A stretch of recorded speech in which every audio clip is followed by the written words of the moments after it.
hello, and welcome to Tiny Tina's Wonderlands, the review. Now, this game I had a lot of fun playing, and I think you would have fun too. All the friends I've talked to, they spent a lot of time playing this game. So, let's get straight into it then. I had a name long ago, but now they just call me the Western. They're not. Sorry. Me and you What's know a exactly Western? what plays the team. Look at this. Oh, About to weigh in a already. real son of a Oh, witch. yeah? Yeah, yeah. Get it? Do this thing right here. We went Yeah. from the land of Oh, elves and yeah. dragons. I'm a necromancer, but when I refuse to do that Dragon Lord's bidding, he threw my Now, soul into Tiny a box Tina's and sent me to Wonderlands Neverwhere. originally was or this first came out as a DLC for Borderlands 2, I believe, which was called Tiny Tina's Assault on Dragon Keep. And it got pretty positive reviews. And Grandpa since they saved did me. Borderlands 3, that wasn't as popular, Here, but I'll give so you they a decided, valuable hey, tool people against like the Tiny Dragon Tina's, Lord. so let's try this. And you know what? Here, I alive say it's a demonstration. success. So, Half-Life. I believe that it's a very This good guy's game. the only way up. Now, Survival of the actually, let me say fittest. something different. Luckily, exits are It's smart. it's a good game, not like S tier or deserves like 9 out of 10 or 10 out of 10. I mean, but I do think you might have more enjoyment out of this game I just gotta than dispel hexes one time and get Borderlands in my body general. back. Now we gotta climb these cliffs. Road trip. What devilry? Hey, relax. I'm just hitching a ride. Mobility's not a ghost strong suit. Ever wonder why they always stick around in gloomy ass houses? It's not for the decor. I would just like to highlight that I'm not putting up a fight about trusting this necromancer. Hey, that's character growth, baby. Totally unrelated. Newbie, there's something called a reverse exorcism, where you trap someone's soul in your own body and then explode, sending you both to hell, in case you need some leverage. Oh yeah, that's real. Messy stuff. Happened to my buddy Connor at a birthday party. So let's start off with the story. So you're basically in a D&D, but instead of called Dungeons and Dragons, it's called Bunkers and Badasses. And you, the main character, are a quote newbie in this game. So, and your goal is to take out the Dragon Lord. And you gotta travel across grassy plains and coral reefs, mountains, and deserts to stop him. You are also accompanied by voiceover companions like Valentine, Fret, the robot, and Tiny Tina, and also the Dragon Lord. And before I forget saying this, I really do enjoy the casting for these characters. Like, I think Fret, the robot, voiced by Wanda Sykes, and Dragon Lord, voiced by Will Arnett, they did a good job, and I definitely get kicks out of them. And Valentine and Tiny Tina did good voiceovers as well. Like, was Tiny Tina being Ashley Birch, and Valentine being Andy Samberg.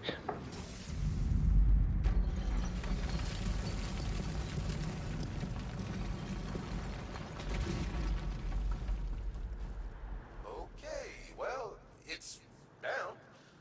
Let's get to that jaw. I see another geyser over there, but... oh, perfect. Those rocks are being held up by the raw quartz inside them. You can probably move them around if you shoot the quartz.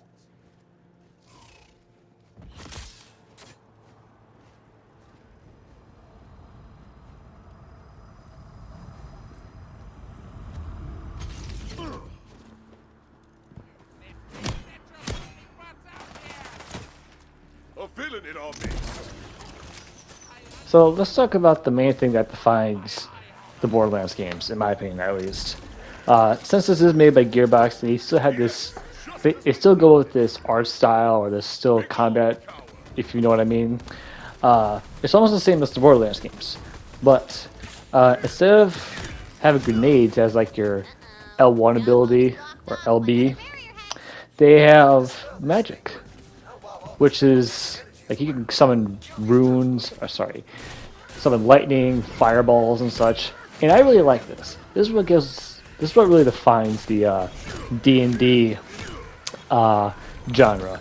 And I think if most people like this, they're going to add to another game, which will be kind of difficult if they do another Borderlands game, like Borderlands 4. Gunplay is also very fun and satisfying, especially with the crazy guns you get. And that's what Borderlands always has.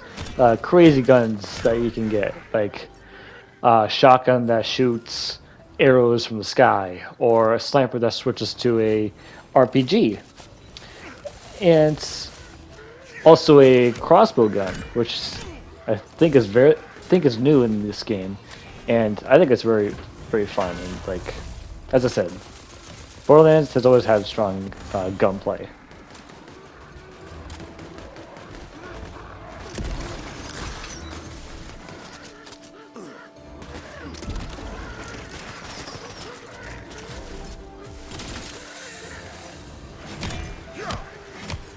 Time for a spell!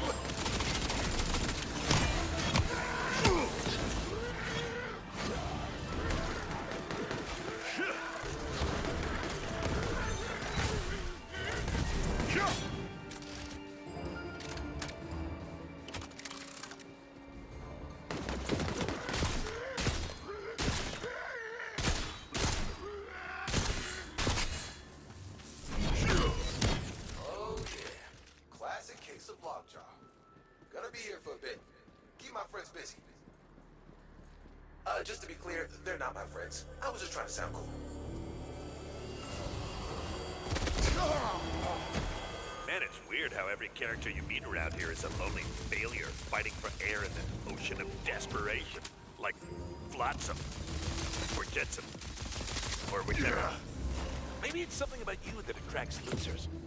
Or maybe it's the only type she knows how to write.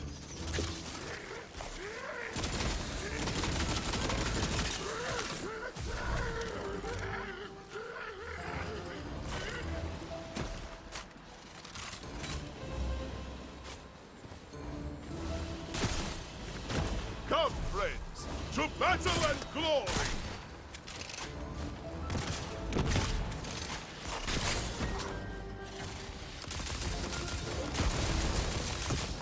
Praise the sun!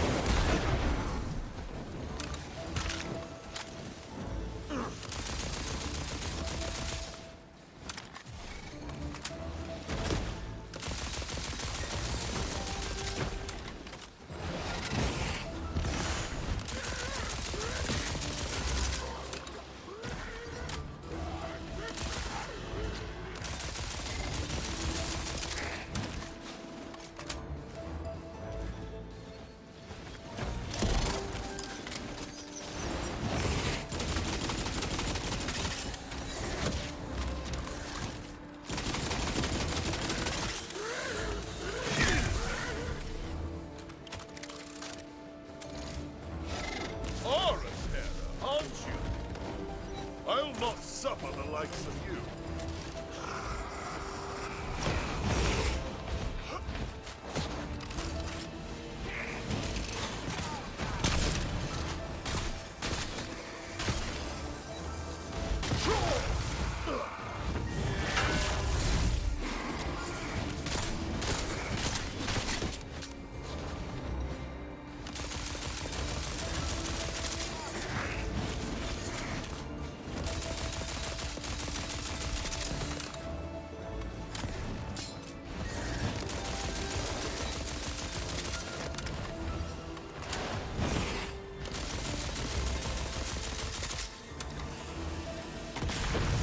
Ooh, I was afraid of this. The quartz in the ground is sapping the soul energy out of the jaw. We gotta jumpstart it. We'll need an exceptionally powerful source of magic. Oh, that relic you found me in. We need another one of those. The undead keep a stockpile of charged relics on the upper levels. There's a smaller, less cool elevator nearby that you can use to get up higher.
I sense evil.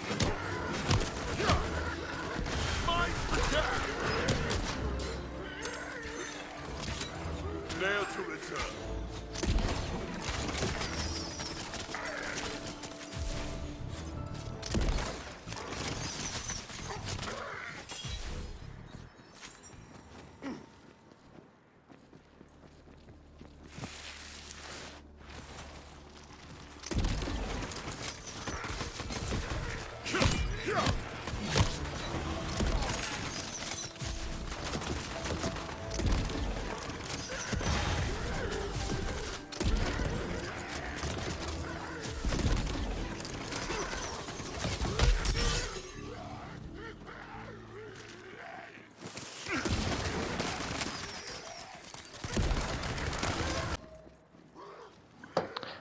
Alright, so another thing about the Borderlands series that most of you all know is the abilities or the classes you can choose from.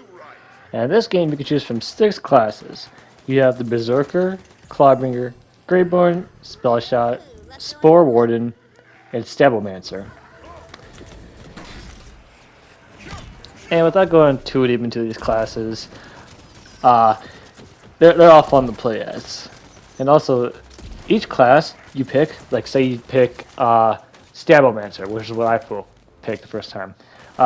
Later on, you can unlock another class, and you can switch between those anytime you want.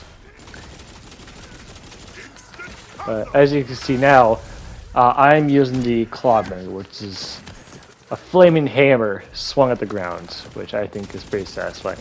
But yeah, I'm pretty sure from the classes you get to choose from, all of them will fit your playstyle. If like being a mage or having a companion with you, or just dealing critical hits with the Stablemancer. And I should also mention that, no matter what class you choose, you can still have the perks, the mini perks you get. And lastly, for the gameplay, is the elements in this game, like fire, ice, so on. In the previous Borderlands games, they were here. You had the fire, you had the ice, lightning, and such.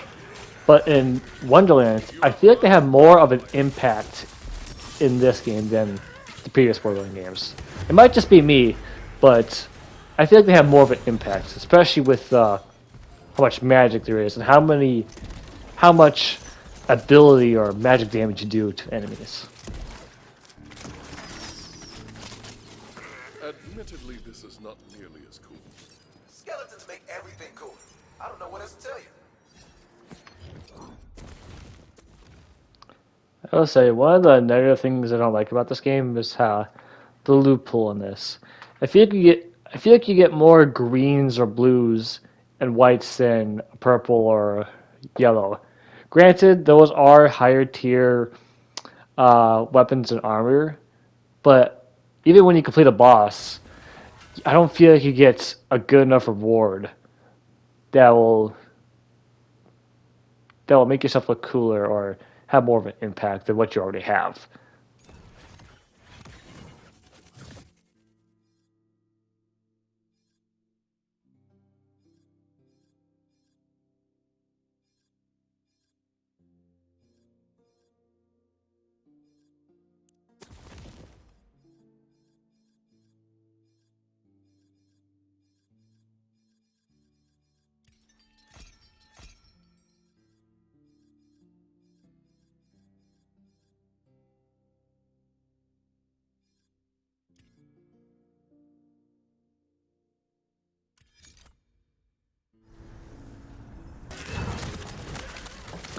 Alright, so let's go to our next topic, characters.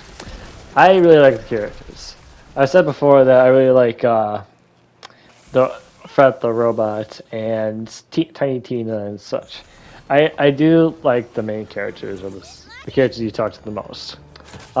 There are a few characters that aren't really that interesting, like the one you see on screen, the ghost. I forgot his name was already.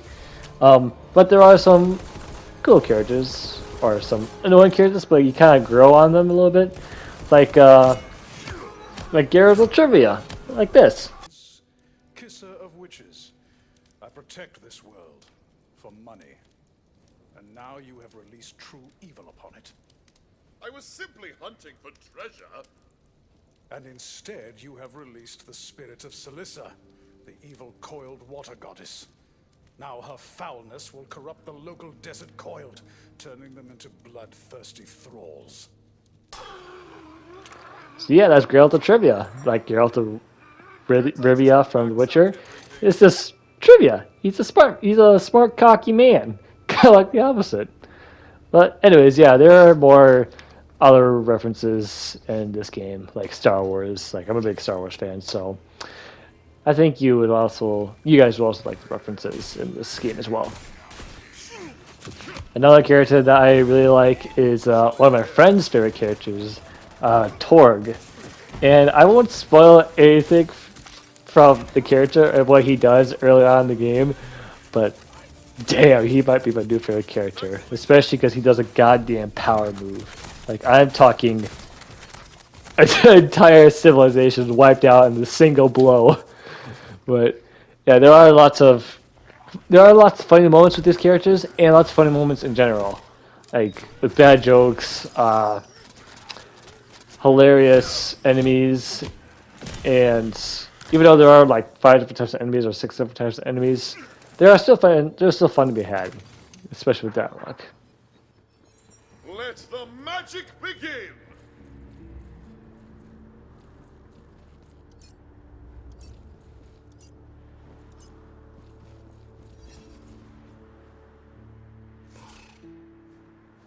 What shall I slay evil with today?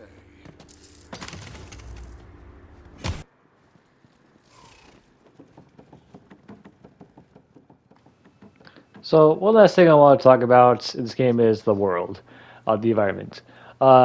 Since this is like a linear open world, like Spider-Man, Marvel Spider-Man, there's definitely some exploration to be look forward to, like with the big open worlds, or I should say, the main world, the overworlds. Because in this game, you go into different worlds or different maps as you continue on through the story, and it's like scene areas. It does kind of encourage you to explore, like I would, because once you explore, you see dungeons. You can go to dungeons or different areas that aren't even a part of the main story, and those areas have side quests and loot and such and big bosses. But in the overworld, you can find these tokens called shrine pieces, and you go to dungeons to collect shrine pieces. And once you collect a total of 4, you get like a permanent buff throughout your entire rest of the gameplay or story. Like with 1, you get an increase in critical damage, 1 with increased XP, and so on. So I do like the world, the environment, especially with some cool, neat environments like the coral reef. I definitely like that area. Some desert plains, and this area as well, as you're seeing on screen. I'm taking control. A beautiful body indeed. And full of power!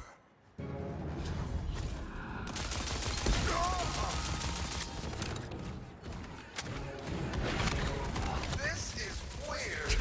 Let's get this guy out of my body before it gets weird.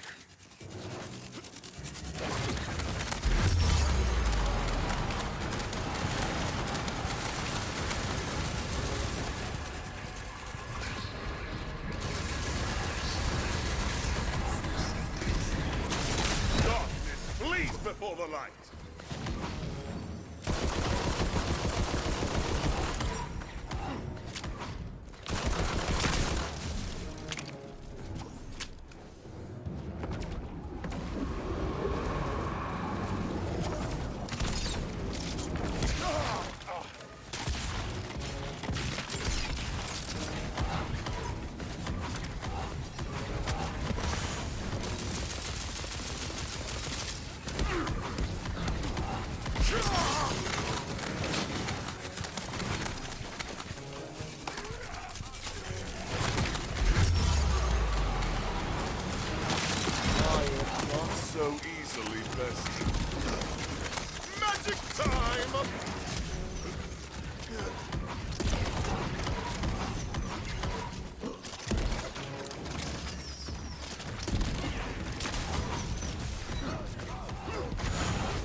fine. Take it. Whatever. Guy's nose is always stuffy anyway. Can hardly breathe. Sucks. Okay, he's out of there. Quit the violence. It's premium merchandise. So, in conclusion, with all this combined and good gameplay, funny dialogue, and linear open worlds, there were like the only two things, or a couple of things I don't really have a problem, don't really like is the how in not how not good the loot is, I should say, because you always constantly get blues, greens, and whites, and there are some few glitches here and there, but it's nothing really groundbreaking or game breaking. But honestly, I would recommend this game. This game is a solid 8 out of 10. So, have a good day, everyone, and I recommend getting this game. Better than Borderlands 3, in my opinion. See ya.